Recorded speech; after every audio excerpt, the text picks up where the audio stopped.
Everybody sees the face, but nobody knows who I really am. So let's get to it. Hey you guys, welcome back to my YouTube channel. So in this video, I'm going to be sharing you guys a bunch of things about me. My YouTube channel is growing and I have recently obtained a lot of new subscribers. So I just want to say welcome to everyone who has recently subscribed.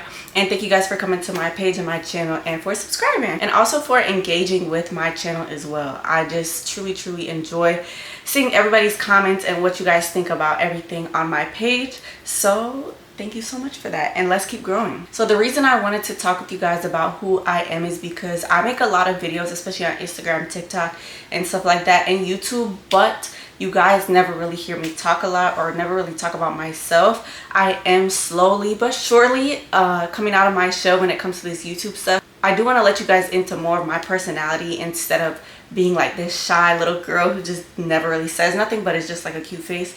That's really been my life for the most part. When I was little, I was super shy. So I definitely want to get out of my comfort zone a little bit more with you guys on this channel because you guys are being so supportive.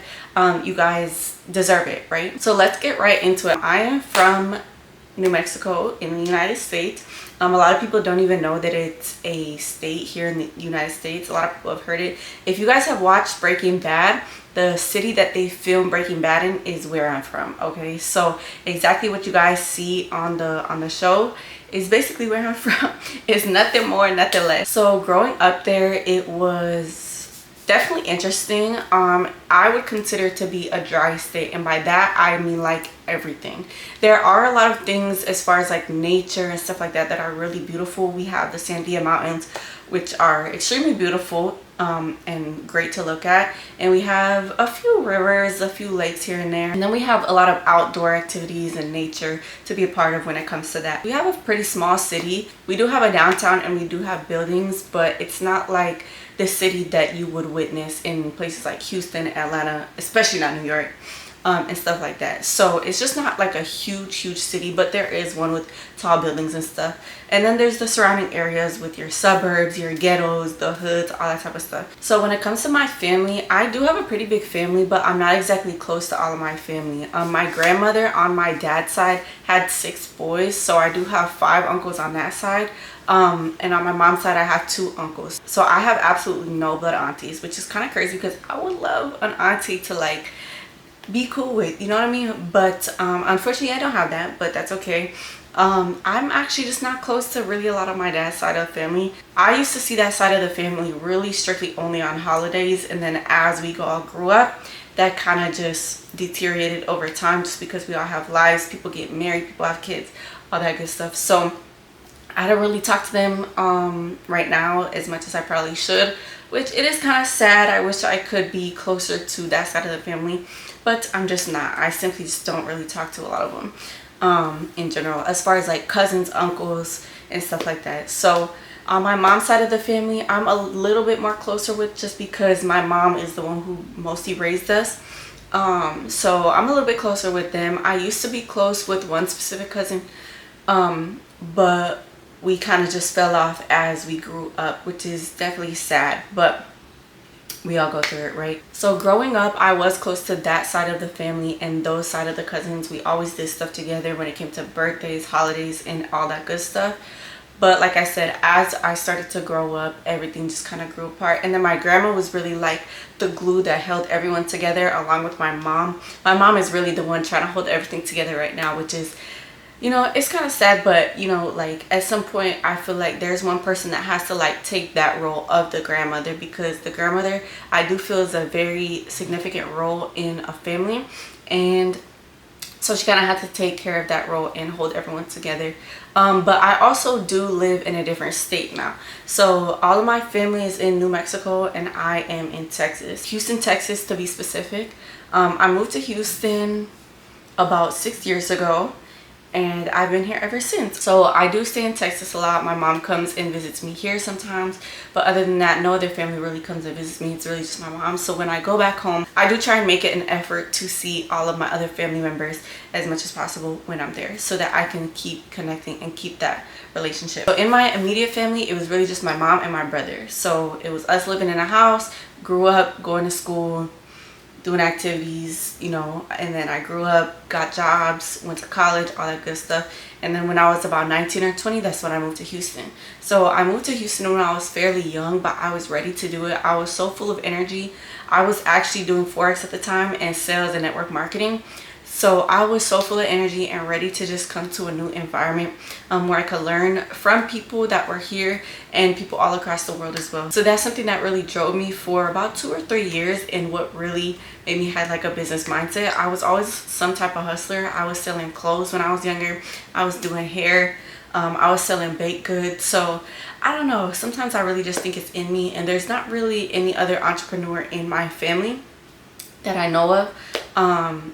So I don't know how that type of like business, entrepreneur, hustler mindset was instilled in me. If anything, my dad some kind of way is like that. He was also an artist, so I guess that's really where my creative side came into play. Because if you do know me, you know I can draw, paint, all that good stuff. I can do basically anything arts and craftsy, and I'm good at it. It's not just like, you know, I don't know, it just comes naturally. So growing up as a kid, like I said before, I was super shy. I would like hide behind my mom or whoever was my guardian at the time. I didn't want to talk to nobody. Like if people were talking to me, all I would do was just blush and smile, and sometimes I would talk to them, I think, but I honestly don't have any memories like talking to people when I was younger. If I did, it was somebody like super close to me, like my grandma, cousins, or something of that sort.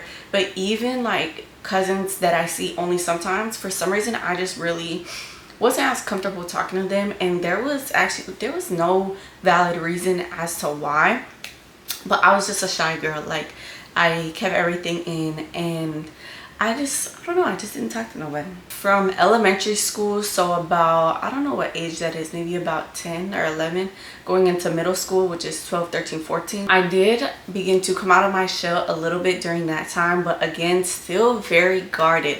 I have no idea why.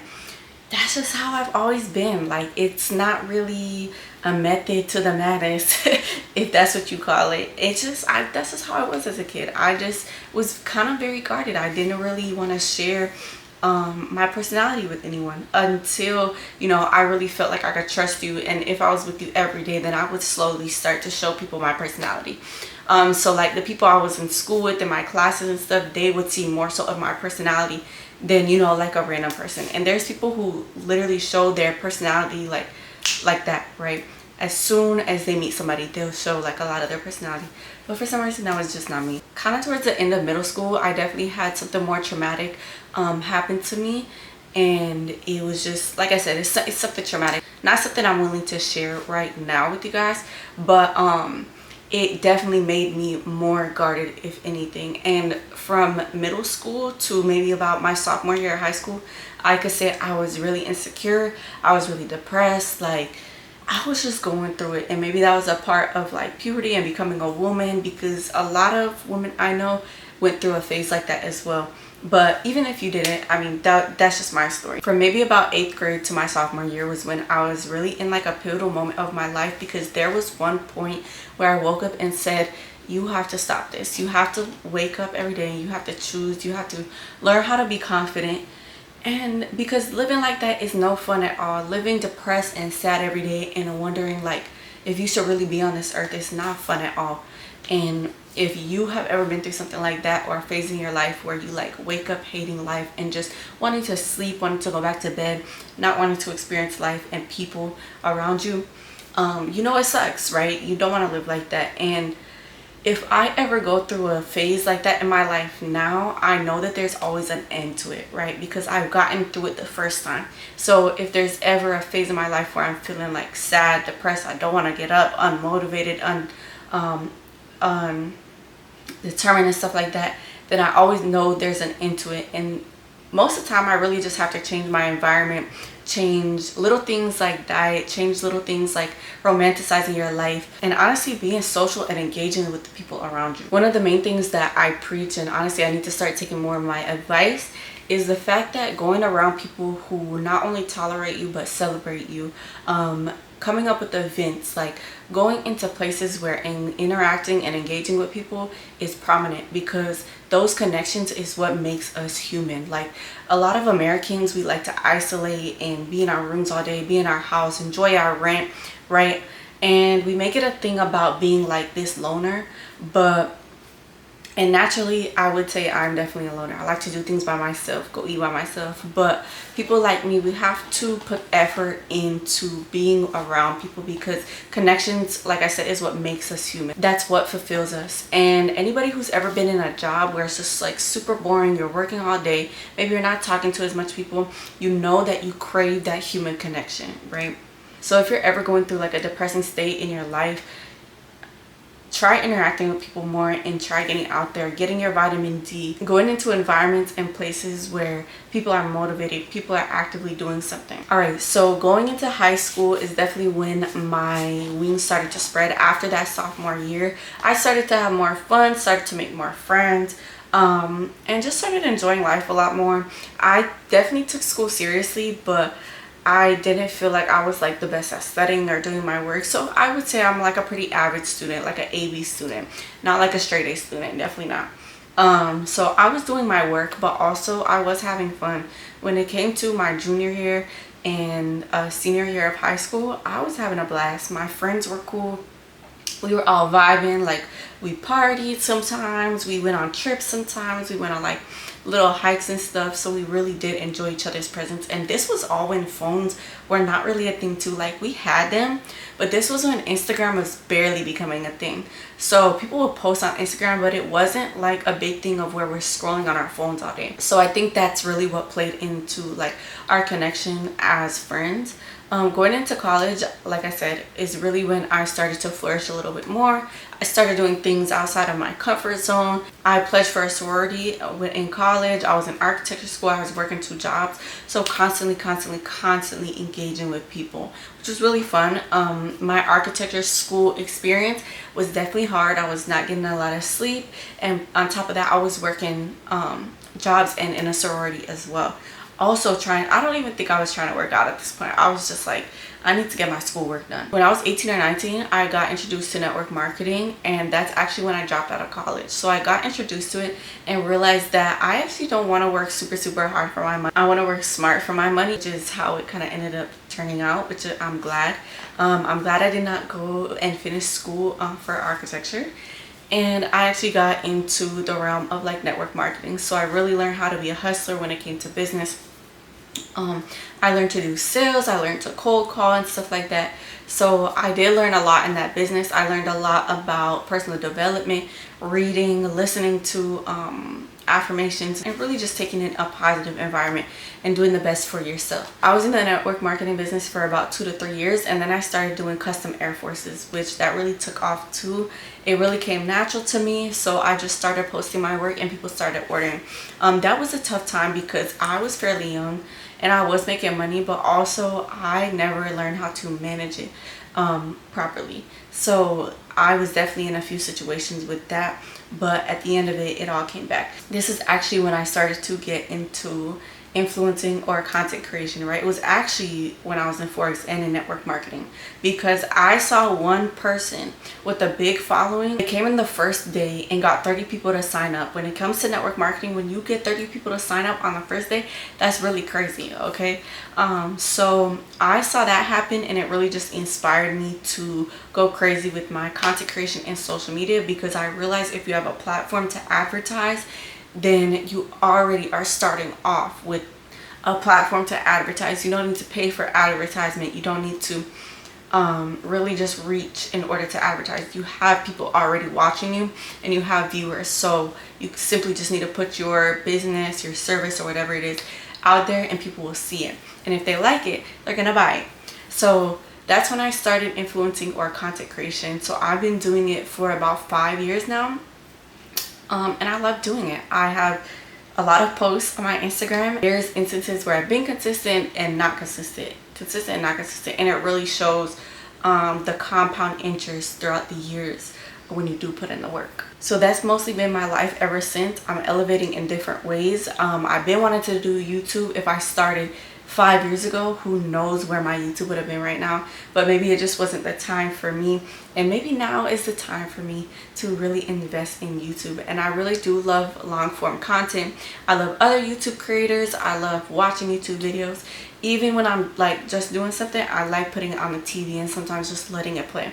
So I love YouTube, and I do love long form content. So I do really want to be good at it, and I want to be consistent at it. So hopefully you guys can help me with that. So that leads us in what my life is like today. I am busy doing content creation, and really my goal is to just take it up a notch on this YouTube stuff. I'm actually monetized now, so the fact that I can actually treat this like a job is really fulfilling to me. And it's really motivating too, because when it comes to Instagram, TikTok and stuff, sometimes you never know when you're gonna get paid, and you don't always get paid throughout the post, which at the end of the day, content creation really comes from within. You really want to have to do it. Even when you're not getting paid, you should want to do it, which I've been doing it for a long time. Sometimes I get paid, sometimes I don't, sometimes I do, sometimes I don't. But now that there's actually a platform where I know I'm gonna get paid, it's just that much more motivating. So the next thing I'm going to talk about is things that you guys may not know about me, or people in general may not know about me. As far as like hidden talents, I don't have too many hidden talents. I'm not the best singer. I can hit a few notes here and there, but as far as a hidden talent, people don't know that I can play the piano. People know that I can paint and draw and stuff, but if you're new to my channel, then maybe you don't know, because I don't always post it. I can cook, I can bake. I don't know if you consider those hidden talents, but those are some talents that talents and hobbies that I do like to take part in. You know how when people ask you like, oh, what's your biggest fear? Some people will say heights, some people will say spiders or stuff like that. I'm not really too scared of stuff like that. I mean, going up in heights and going up in planes and being at high distances is kind of scary sometimes, but I wouldn't say it's necessarily one of my biggest fears. One of my biggest fears, when people ask me that, I say getting kidnapped, because that's that's scary, especially as a girl. My height and looking the way I do, I'm scared. And I don't want it to be a fear, because I'm really not fearful of that. But if I were to be fearful of anything, it would be that. Some of my pet peeves: when somebody breast stink, when people don't have proper hygiene, when people don't hold the door, when people, you know, one of my biggest pet peeves too is when you're walking with somebody and they're walking like either in front of you or behind you, or when you're like walking and they're walking like, walk with me, right? Don't be walking around like, what is this? Are you with me or not? So walk with me. If we're walking like this, and we're talking like this. I don't like that. Another pet peeve is when men don't cater to you when you're out.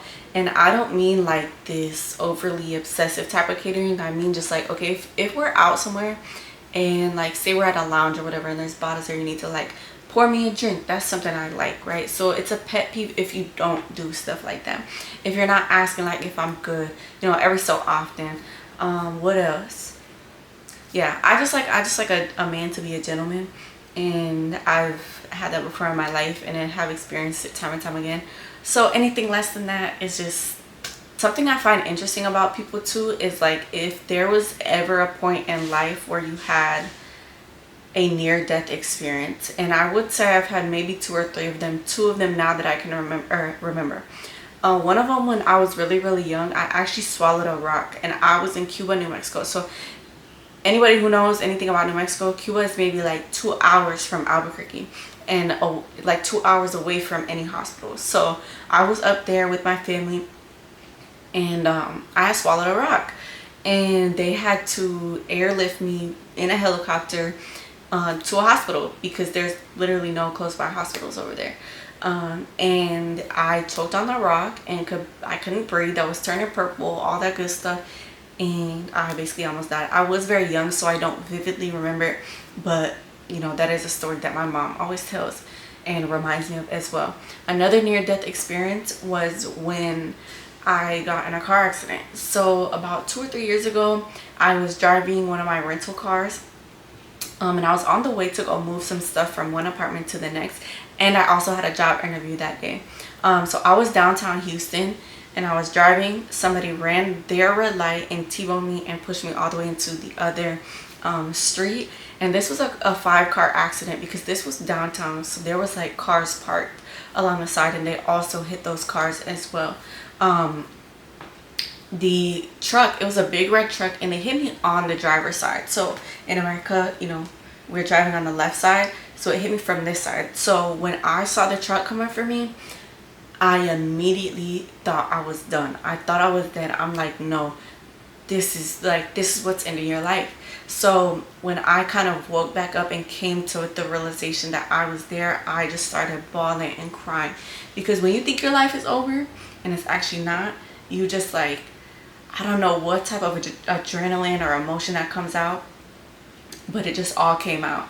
So I'm like checking myself, seeing if I'm good, and actually nothing was really wrong with me. So the glass busted in, the doors busted in. I'm thinking like maybe my legs are broken and stuff, because at that point you don't feel it unless you see it. So I'm like checking, and I'm kind of okay. I should have stayed in the car, should have like fell out the car or something, so that I could have gotten some more money from the insurance. But I didn't do that. I actually got out the car and I sat on the curb and I just started bawling, and I called my mom, called everybody necessary. And yeah, so that was like a near death experience, I would say. Another fun fact I would say is like things that people assume about you that are not actually true. People assume that I'm bougie, and I want to say like it's kind of true, but it's kind of not, because when you do get to know me, I'm not bougie. I'm a real person. I feel like I'm very personable, and I actually like don't like people who think they're bigger than the program. You know what I mean? Nobody's bigger than the program. I don't care who you are. But people who don't interact with certain people just because of their status, money, all that good stuff, I hate that. So like I really feel like I can detect people like that like quick. You know what I mean? I feel like I can, I don't know, I feel like I could just see it from a mile away. You can feel it. You can feel it in people's aura that they're not really there for good or true and genuine intentions. So I don't like that. But to say that I'm bougie, like I like nice things just like everybody else, but to say I feel like bougie is more of an attitude and not really like a materialistic thing. I do feel like you can be materialistic, but also at the same time you don't have to act like that's the only thing in the world, like that's the only thing that gives value to people in the world. So am I bougie in that case? No, I'm not. But do I like nice things? Of course, who doesn't? Also, a lot of people might say I'm mean, but that's really when they just, that's really like their first like not first impression, but that's their perspective. But like they don't really know if I could be mean, or you know what I mean? It's like I could, but I could also not be. So that's what people kind of get confused about me. And then when they meet me, they're like, okay, you're actually kind of cool. So let's get into the next segment as far as dating and relationships. Okay, I could only say that I've really only been in one real adult relationship in my life. The relationship before that was during my like freshman and sophomore year. That relationship was for about 7 months. I don't know if you guys count that. And I was 18, or no, I wasn't 18. I was like 16. So that doesn't count as like an adult relationship. But my adult relationship was actually about almost a year ago. No, it was a year ago. It was definitely a year ago. And that lasted for about 2 years. I learned a lot from that relationship, and I really don't feel like I want to share too much about it. He was a Jamaican man. That's where a lot of my like Jamaican influence, I would say, came from. Even though before that I was always listening to the music, listening to dancehall, reggae and stuff like that. But a lot of the influence did come from him, just because he was like fully Jamaican. He did live in America, but he was born and raised out there for a long time as well. So like I said, that's where a lot of my Caribbean influence comes from. That was also my first and second time being out there, so I got to experience Jamaica to like the full extent. I didn't do the resort style vacation. We were in the bushes. When I went to Jamaica, I loved the culture, the language, the people, the food, the music, like the island, everything there is in Jamaica. I really love. Even though Jamaica is kind of corrupt, like there's things about Jamaica that I don't like, but that's like maybe one or two things, you know what I mean? Everything else I love about Jamaica. And everybody asks why I can't get enough of it, but like if you were born there, or if you have ever went there and experienced the culture aside from the resorts, then you probably understand why I like it so much. Yeah, I can't get enough of it. And I love cooking. I love the food. I love the music. I love music. Everybody who knows me knows I love music and I love food and working out. So when it comes to Jamaica, that's what I love most about the culture. And I think that's really what a lot of people love most about the culture too.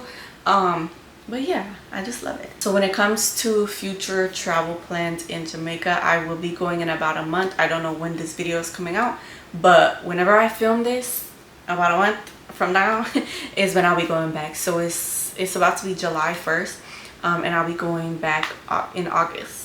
And I'll be spending a lot more time there because I do want to be able to get the content for you guys. I want you guys to be able to have something to watch when you come to my YouTube, especially my Jamaican audience. Big up Jamaica. So I do want to talk about a few of my goals so that you guys can see where I'm headed and what my plan is for the future.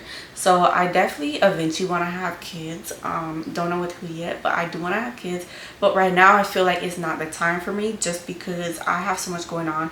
And when I was in my 2-year relationship, I feel like I lost a lot of time to really invest into myself, into my career. So I do want to take this time now while I'm young and I have the energy to do so. So a few goals that I have is to obviously reach a lot of subscribers on YouTube. I'm gonna say about 10K subscribers. I don't know by when. I do need to put a date on it so I can really try and reach that goal.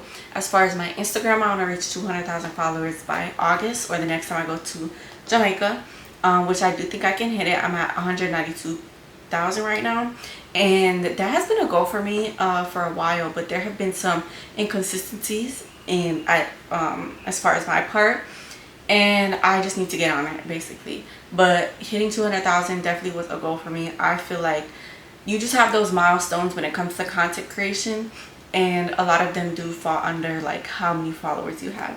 I do have goals as far as fitness as well. I have a certain body type that I want to reach. I want to be slim thick, and that's really my goal, to be honest. I don't want to be super big and super muscular, but I do want to be able to lift heavy, and I want to be able to have endurance as well, because when you do have kids, your mobility, it matters a lot, and being able to shake back after you've had kids, I think really does rely on how well you were able to be mobile and exercise and work out previously before that. Let's get into the next segment. I do have some rapid fire questions that I just want to go over with you guys real quick because we are coming to an end. Okay, so coffee or tea? I like tea. I don't always drink tea, but I definitely prefer tea better, because coffee, I don't like the taste of it. I don't like how, well, the taste of it isn't bad, but I don't like how it makes your breath smell like coffee, and then it also has just unnecessary caffeine in it as well. Morning or night? I'm definitely a morning person. I love the brightness of the morning. I love the calmness of the morning, and it just makes me feel like I'm super energized. When it comes to the night, it just like I'm ready to go to sleep. I'm ready to wind down, watch a movie, and cuddle up and rub my feet together. Favorite Jamaican meal? If you know me, you know that curry goat is my favorite Jamaican meal. And ackee and saltfish as of recently. Favorite country you visited? Jamaica, of course. My biggest pet peeve, I've already said that. Favorite artist right now? I love a lot of like the lovey-dovey songs when it comes to even dancehall. So like Cranium, Diani, I love them right now. As far as American artists, I like Friday. I genuinely love his music. I can listen to it all day.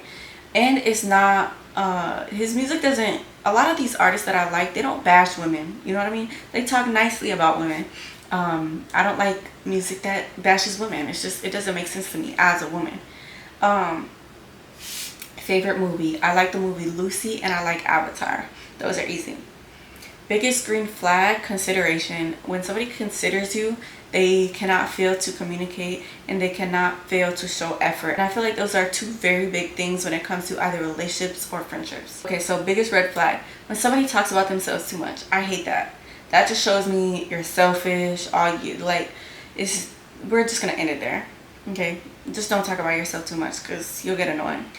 Okay, you guys, I shared a lot with you guys today. I do want to invite you guys to comment on what you guys want to hear about when it comes to me. All right, you guys, I did share a lot with you guys today, but if you guys have any more questions when it comes to me, or any type of content that you want to see on my page, feel free to comment, ask questions, feel your concerns, whatever it may be. Feel free to leave them in the comments. I love reading the comments and responding back to you guys and just seeing your guys' feedback. And I'm definitely not too bougie to not read the comments, if that makes sense. I'll read y'all comments. But if y'all start getting negative, that's when I would just not read them. But you guys aren't too negative. Like obviously there will be like 1, 2, 3, you know, little negative ignorant comments along the way, but I don't really pay attention to those. I pay attention to the people who actually support me. And yeah, if there's any constructive criticism, then I do pay attention to it, like as far as like using a mic or, you know, camera quality or stuff like that. If you guys are interested about hearing anything else about my life as far as like specifics and details, and like maybe for example like how to become a content creator or how to do this, how to do that, even when it comes to concepts in the gym, if you guys are into the gym and into health and fitness, you guys can definitely ask me stuff about that. Or if you guys want specific videos on that, I am more than willing to make them for you guys. So this is the end of the get to know me video, you guys. I hope you guys really enjoyed it. Like I said before, if you have any questions, comments, concerns, definitely leave them in the comments. And make sure to like, comment, and subscribe. And I'll catch you on the next video.